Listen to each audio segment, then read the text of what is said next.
یزیدی بھی چکھے نمک کو تو نمکین ہے، ہاں، شیعہ بھی چکھے نمک کو تو نمکین ہے، شوگر اگر مومن بھی کھائے تو میٹھی ہے، اور ایسا نہیں کہ منافق چکھے تو اس کی مٹھاس کیا ہو جائے، کم ہو جائے، ذائقہ ایک ہے۔ تو کیا موت کا ذائقہ بھی ایسے ہی ہے کہ مومن کے لیے بھی ویسے ہو، منافق کے لیے بھی ویسے ہو، یا موت کا ذائقہ ہر کسی کے لیے الگ الگ ہے؟ اور اگر الگ الگ ہے تو پھر موت کا ذائقہ ہے کیسا؟ مومن کے لیے موت کا ذائقہ کیسا ہے، منافق کے لیے موت کا ذائقہ کیسا ہے؟ کیا خدا نے یہ فکس کیا ہوا ہے کہ اگر مومن چکھے گا تو ذائقہ ایسا ہوگا اور منافق چکھے گا تو ذائقہ ویسا ہوگا؟ علماء اخلاق اس کی بڑی اچھی ترتیب دیتے ہیں، کہتے ہیں موت کے ذائقے کی مثال یا بخود ذات خود جو موت ہے اس کی مثال پانی کی طرح ہے۔ پانی کی بڑی عجیب خاصیت ہے کہ پانی کا اپنا کوئی رنگ نہیں ہے، آپ اس میں شربت ڈالیں تو کبھی سبز ہو جاتا ہے، کبھی لال ہو جاتا ہے، مطلب جیسا رنگ دو پانی اس رنگ میں ڈھل جاتا ہے۔ دوسرا، پانی کا اپنا بھی کوئی ذائقہ نہیں ہوتا خاص، آپ پانی میں نمک ڈالو تو نمکین ہو جاتا ہے، لیمبو ڈالو تو پانی کھٹا ہو جاتا ہے۔ کہ یہ جو زندگی خدا نے آپ کو دی ہے 15 سال سے لے کے سال تک، 80 سال تک، جسے آپ آب حیات بھی بول سکتے ہیں، ایک صاف شفاف زندگی خدا نے آپ کو دی، نہ اس کا کوئی ذائقہ ہے نہ اس کا کوئی رنگ ہے۔ کہا یہ اختیار خدا نے کس کو دیا؟ یہ آپ کو دیا۔ 60 سال 70 سال اپنی زندگی کے رنگ کو رنگ امیر، اس کو ولائی رنگ میں بدل دو، یا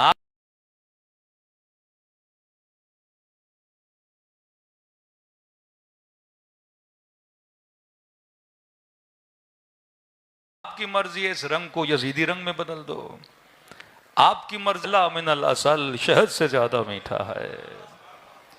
تو یہ ہمارے اختیار میں ہے کہ اپنے موت کے ذائقے کو میٹھا بناتے ہیں یا اپنے موت کے ذائقے کو کڑوا بناتے ہیں۔ کبھی کبھی جوان آ کے پوچھتے مولانا اگر 70 سال 25 سال 30 سال ہم نے اس پوری زندگی کے نچوڑ کو گندا کر دیا، میلا کر دیا، نجس کر دیا، بدبودار کر دیا، کہ کوئی راستہ ہے کہ پھر سے اس پانی کو صاف کیا جائے، ستھرا کیا جائے؟ میں نے کہا جب دنیا کا گندے سے گندا پانی فلٹر کے ذریعے سے صاف ہو سکتا ہے تو تیری زندگی کے گزرے ہوئے لمحے بھی صاف ہو سکتے ہیں۔ اور اگر اس فلٹر کو دیکھنا ہے تو کربلا کے میدان میں آ جا، اور جیسا گنہگار جب حسین کے پاس جاتا ہے تو جنتی بنا کے روانہ کر دیا جاتا ہے۔ یہ اختیار تمہارے پاس ہے۔ آغا قراتی سے پوچھا قبلہ کس طرح اپنی زندگی کے گناہوں میں وہ کون سا فلٹر لگائیں کہ پھر ویسے کے ویسے بن جائیں جیسے ابھی ابھی کوئی شکم مادر سے پیدا ہوا؟ فرما شیعو خدا نے تجھے 2 آنسو دیے ہیں، دوسری قوموں کو 1 آنسو دیا ہے، کہ جتنے بھی مسلمان ہیں سب کے پاس توبہ کا آنسو موجود ہے، لیکن تم شیعوں کے پاس 2 آنسو ہیں، ایک ہے توبہ کا آنسو، ایک غم ابا عبداللہ الحسین کا آنسو۔ تو پوچھا قبلہ ان دونوں آنسوؤں میں فرق کیا ہے؟ کہ توبہ کا آنسو کیا کرتا ہے؟ کہ گناہ مٹاتا ہے۔ کہ غم امام حسین کا آنسو کا وہ بھی گناہ مٹاتا ہے۔ کہ قبلہ پھر فرق کیا ہوا؟ دوسرے بھی توبہ کے آنسو بہا کے گناہ مٹا دیں گے، تو ہمارے پاس یہ آنسو آلریڈی تھا، لیکن غم امام حسین کا آنسو انہوں نے بڑی اچھی مثال دی کہ دیکھو بچوں یہ ابا ہے نا، اگر نجس ہو جائے تو اس کو پانی سے دھو لیں 2-3 بار تو کیا ہو جائے گی؟ پاک ہو جائے گی۔ لیکن کبھی کبھی انہوں نے کہا یہ جو ابا کا نجس ہونا، پانی میں پاک ہونا، کہ یہ ہے توبہ کا آنسو جو نجاستوں کو مٹا دیتا ہے۔ لیکن کہا کبھی کبھی سفید کپڑے پہ کچھ داغ لگ جاتے ہیں، چائے گر گئی، انار کے 4 قطرے گر گئے، کہ اب یہ پانی کے دھونے سے داغ صاف ہوتے نہیں، کہ ان داغوں کو مٹانے کا کام جو کرتا ہے وہ غم ابا عبداللہ الحسین کا آنسو کرتا ہے۔ ہاں، یہ ایک ایسا آنسو ہے جو وجود کے پورے داغوں کو کیا کر دیتا ہے؟ مٹا دیتا ہے۔ کہ یہ نعمت خدا نے کسے دی ہے؟ محمد اور آل محمد کے چاہنے والوں کو دی ہے۔ تو 15 سال سے لے کر 70 سال تک انسان جتنے بھی گناہ کرتا ہے خدا بار بار آپ کو مجلس امام حسین میں بلا کے ایک موقع دیتا ہے، اور موقع یہی ہے کہ انسان اپنے وجود کی نجاستوں کو صاف کرے اور پھر سے ایسا بن جائے جیسا اس کو ہونا چاہیے. صلوات پڑھے محمد و آل محمد.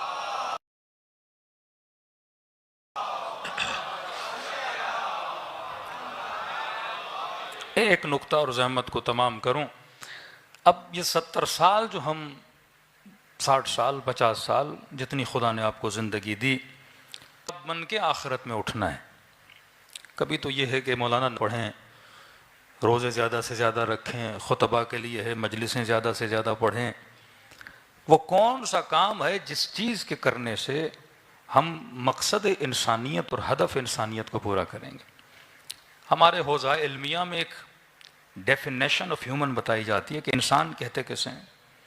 تو عمومی تعریف جو انسان کی گئی وہ یہ تھی کہ الانسان و حیوان و ناطق. انسان ایک ایسا حیوان ہے جو بولتا ہے، صاحب نطق ہے. لیکن آج کل جو علماء جدید ہیں وہ اس تعریف کو نہیں مانتے. کہتے اگر صرف بولنا کمال بشر ہوتا، بولتا تو طوطا بھی ہے. آپ کسی گھر میں گئے، طوطے نے آپ کو سلام کیا. کچھ طوطے 2000 ورڈز بولتے ہیں، کچھ طوطے 5000 ورڈز بولتے ہیں. اور کہ اگر خدا نہ خواستہ کوئی انسان پیدا ہوا پیدائشی گونگا تھا تو کیا وہ کمال بشر تک نہیں پہنچ سکتا؟ کتنے ایسے انسان ہیں جن کو بولنے کی توانائی نہیں ہے، کئی ایسے ہیں جن کو سننے کی توانائی نہیں ہے. تو کیا وہ ناقص انسان ہیں؟ کیا وہ سفر انسان کامل کو طے نہیں کر سکتے؟ یعنی ڈیفینیشن آف ہیومن یہ نہیں ہے کہ انسان اسے کہتے ہیں جسے بولنے کی صلاحیت ہے.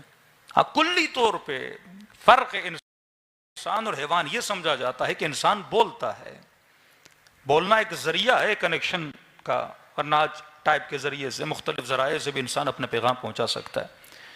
تو کہا کہ اصل میں جو ڈیفینیشن آف ہیومن ہے کہ اگر انسان اس ڈیفینیشن پہ پوری زندگی قائم رہے تو جو آپ کہتے ہیں یہ ایمان کی پہلی منزل، ایمان کی چوتھی منزل، ایمان کی 7ویں منزل، سلمان ایمان کی فلاں منزل پہ تھا، یہ ایمان کی منازل کوئی طے کیسے کرتا ہے؟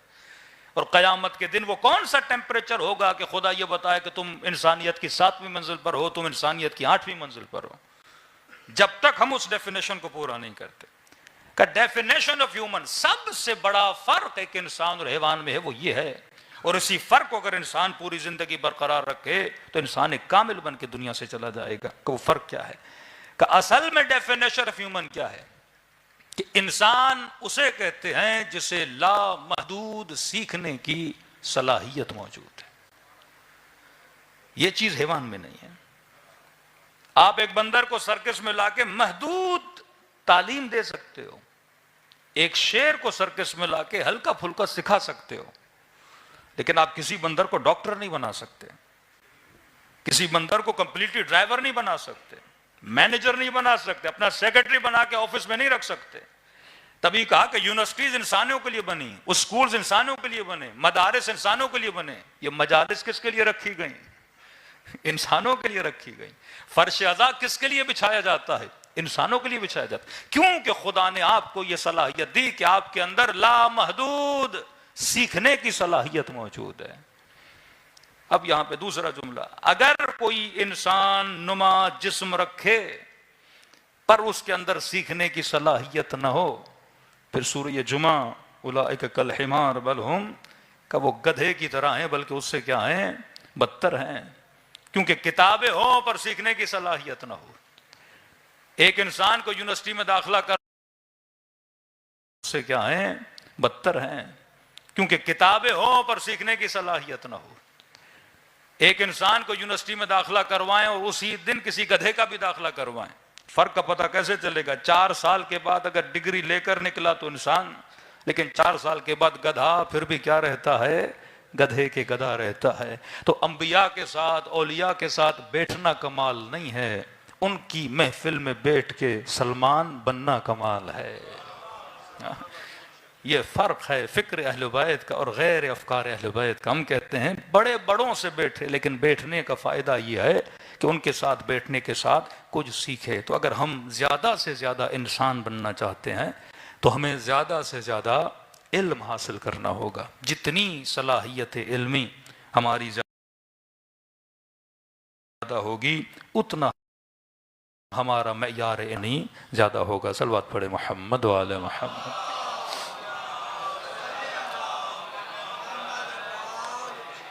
اسی طرح کربلا کے میدان میں آئیے. ہر کیوں بنا؟ کیونکہ ہر نے کچھ نہ کچھ سیکھا. جناب وہب کیوں بنے؟ کیونکہ امام حسین سے کچھ نہ کچھ سیکھا. عمر سعد کیوں بنا؟ ابا عبداللہ الحسین سے زیادہ کلام کیا ہے اس بدبخت نے، لیکن امام حسین سے کچھ سیکھا نہیں. یہاں تک امام حسین نے سوال کیا ابن سعد سے کہ کیوں جا رہے ہو یزید کی طرف؟ تو کہا کہ ایک تو آپ کی طرف آؤں گا، میرے جتنے املاک ہیں ابن زیاد سارے لے لے گا.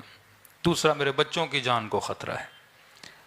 وہاں ملتا ہے امام حسین نے اسے آفر دی، کہا کہ مدینے میں جو باغ موجود ہے، جو باغ امام حسن کے نام سے مشہور ہے، خود امام حسن کی زندگی میں معاویہ ابن ابی سفیان نے امام حسن کو آفرز دیں کہ جو منہ مانگی آپ قیمت بولیں گے میں دینے کو تیار ہوں، یہ باغ مجھے دیں. بابرکت باغ تھا. ملتا ہے اس کا ایک یا اس کے کنارے 2 رکعت امین نے پڑھی.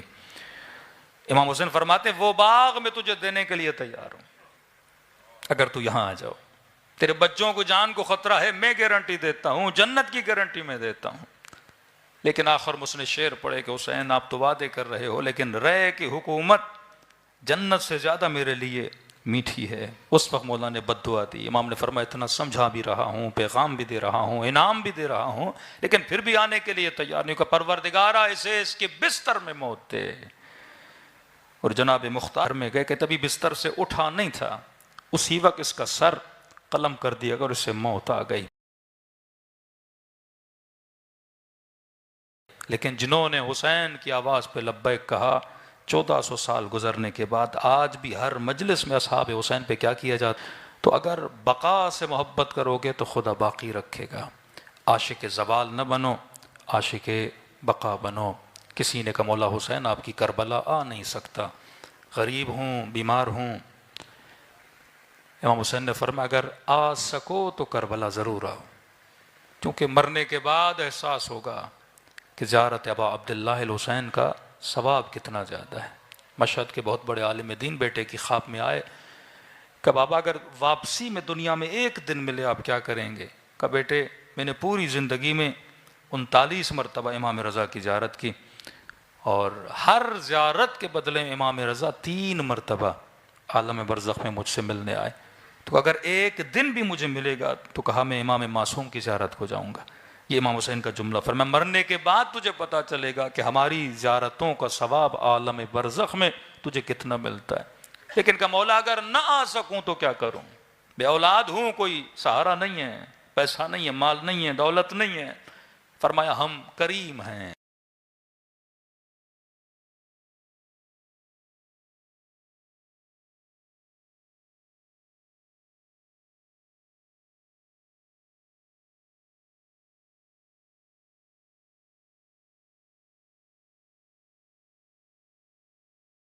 سخی وہ جو مانگنے پر دے، کریم وہ جو تیری ضرورت کو سمجھے اور تجھے کیا کر دے؟ عطا کر دے. فرمولا کیا کروں؟ فرمایا جب دل تڑپے میری زیارت کے لیے تو فرمایا خلوص سے دل سے مجھ حسین کو ایک بار سلام دیا کرو. ہم کہیں گے لکھا جائے تیرے نام اعمال میں تجھے ثواب زیارت حسین مل گیا. کہ مولا اتنا آسان ہے، ایک سلام کروں ثواب مل جائے. پر میں ایک نشانی اگر تیرے اندر آئے. کہ مولا کون سی نشانی؟ کہ جب مجھ غریب کو سلام کرو اور نہ چاہتے ہوئے تیری آنکھوں سے آنسو جاری ہو جائیں. فرمایا اس وقت یہ مت سمجھنا یہ تیرے آنسو ہیں، حسین نے تجھے تیرے سلام کا جواب بھیجا ہے. ہم اپنے اساتذہ سے پوچھتے تھے کہ جب حرم معصوم میں جاتے ہیں تو اذن دخول پڑھتے ہیں، ادخلوا یا اللہ، ادخلوا یا رسول اللہ، ادخلوا یا ملائکۃ اللہ.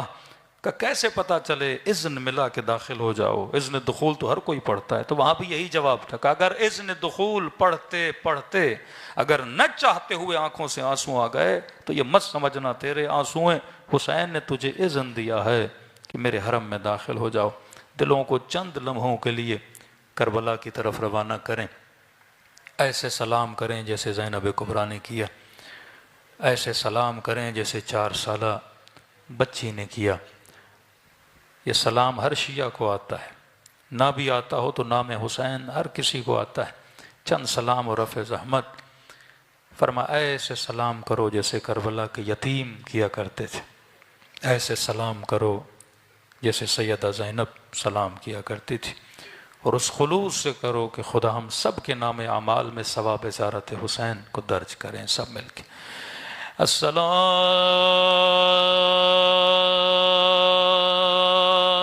علی الحسین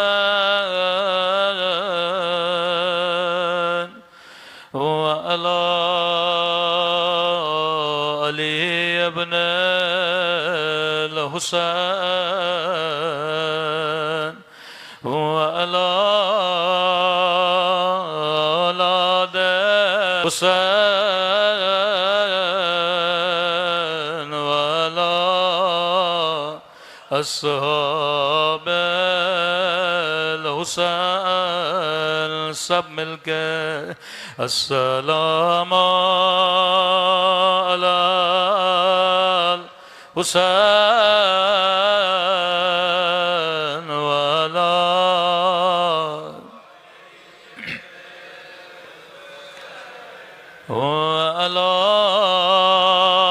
اولاد الحسین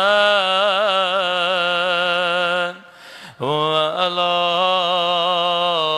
اصحاب حسین کی صدا بلند ہو، سب مل کے السلام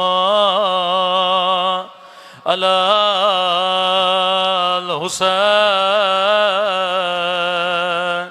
وعلی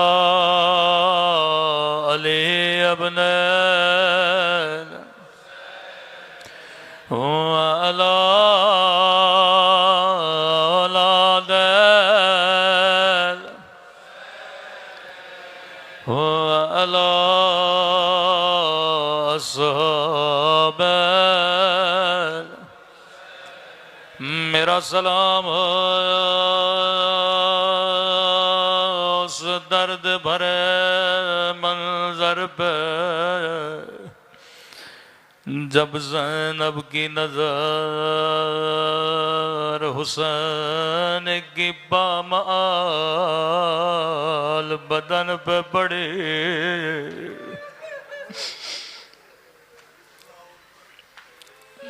نگاہوں کو آسمان کی طرف بلند کیا، فرمایا میرے اللہ میرا حسین ایسا تو نہ تھا، اللہ جانے میرے مولا کا بدن کس حال میں تھا۔ کہنے لگی میرے اللہ اماں زہرا نے چکیا بیس بیس کے پالا تھا، میرا حسین اس قابل تو نہ تھا کہ اس کے بدن پہ گھوڑے دوڑا جائے۔ یہ لئی ابن سعد کے پاس آیا، کہنے لگا ابن سعد جب میں نے حسین کے بدن پہ گھوڑے دوڑائے، میں نے اپنے کانوں سے حسین کی پسلیاں ٹوٹنے کی آواز سنی تھی۔ عزاداروں کچھ پسلیاں کربلا میں توڑی گئی، لیکن کچھ پسلیاں مدینے میں توڑی گئی۔ مجھے خدا کی قسم ہے اگر مدینے میں توہین نہ کی جاتی کبھی کربلا میں توہین نہ کی جاتی، اگر مدینے میں زہرا کے در کو آگ نہ لگائی جاتی کبھی کربلا میں خیموں کو آگ نہ لگائی جاتی، اگر مدینے میں پسلیاں نہ توڑی جاتی کبھی کربلا میں حسین کے بدن پہ گھوڑے نہ دوڑائے جاتے۔ واللہ اگر مدینے میں علی مولا کے ہاتھوں میں رسیاں نہ باندھی جاتی، کبھی کوفے کی بازار میں زینب کے ہاتھوں میں رسیاں نہ باندھی جاتے۔ اگر مدینے میں نبی کی بیٹی کو تماچے نہ مارے جاتے، او کبھی کربلا میں 4 سالہ بچی کو تماچے نہ مارے جاتے۔ میں ہمیشہ دعا کرتا ہوں اللہ بچپن میں کسی بچے کو یتیم نہ بنائے۔ بیٹیاں بابا سے بڑا پیار کرتی ہیں اور بیٹے ماں سے بڑا پیار کرتے ہیں۔ امیر المومنین نے غسل دیا، کفن دیا، جنازہ گھر کے صحن میں رکھا، فرمایا فضا بچوں کو کہو آخری بار اماں کا دیدار کر لے۔ بچوں کے لیے سب سے مشکل گھڑی ہوتی ہے کہ ماں کے بدن کو کفن میں لپٹا ہوا دیکھے۔ جو ماں پوری زندگی اپنے ہاتھوں سے کھانا کھلاتی رہی، اسی ماں کے ہاتھوں کو کفن میں بندھا دیکھے۔ فضا کہتی ہیں ایک ایک بچے کو کہا آخری بار اماں کا دیدار کر لو۔ فضا کہتی ہیں حسن دوڑے دوڑے آگے بڑھے، اماں کے رخساروں کے بوسے لینے لگے۔ بی بی زینب آگے بڑھی، اماں کے قدموں سے لپٹ گئی۔ ام کلثوم آگے بڑھی، اماں کے سینے سے لپٹ گئی۔ لیکن فضا کہتی ہیں کہ چھوٹا بچہ سر کو گھٹنے میں لیے زاروں قطار رو رہا ہے۔ کہنے لگی حسین حسین کیا اماں سے خدا حافظ نہیں کرو گے؟ رو کر کہنے لگے اماں فضا جب تک اماں نہیں بلائیں گی میں نہیں جاؤں گا۔ علامہ مجلسی فرماتے ہیں اتنا کہنا تھا، ایک مرتبہ بندے کفن کھلے، 2 ہاتھ باہر آئے، آجا میرے کربلا والے حسین، آجا میرے پیاسے حسین، آجا ماں کے سینے سے لگ جا۔ بچے دوڑے دوڑے ماں کے سینے سے لپٹ گئے۔ جبرائیل نازل ہوئے، علی بچوں کو ماں سے جدا کرو۔ عرش اولا پہ کوہرام بابا ہے، بڑے پیار سے حسن کو سینے سے لگایا، حسین سے لگایا، زینب کے سر کے بوسے لینے لگے۔ ایک جملہ کہوں گا مولا علی ہائے تیرے بچوں کی یتیمی، جب یتیم ہوئے باپ نے سینے سے لگایا، لیکن ہائے مولا کربلا کربلا ایک 4 سالہ بچی ہے، جب یتیم ہوئے کسی نے سینے سے نہیں لگایا، اور کبھی شمر کے تماچے، کبھی ظالموں کے تازیان، اللہ لعنت اللہ علی القوم الظالمین۔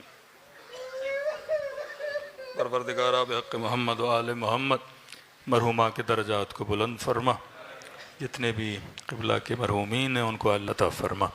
ربنا تقبل منا انک انت السمیع العلیم۔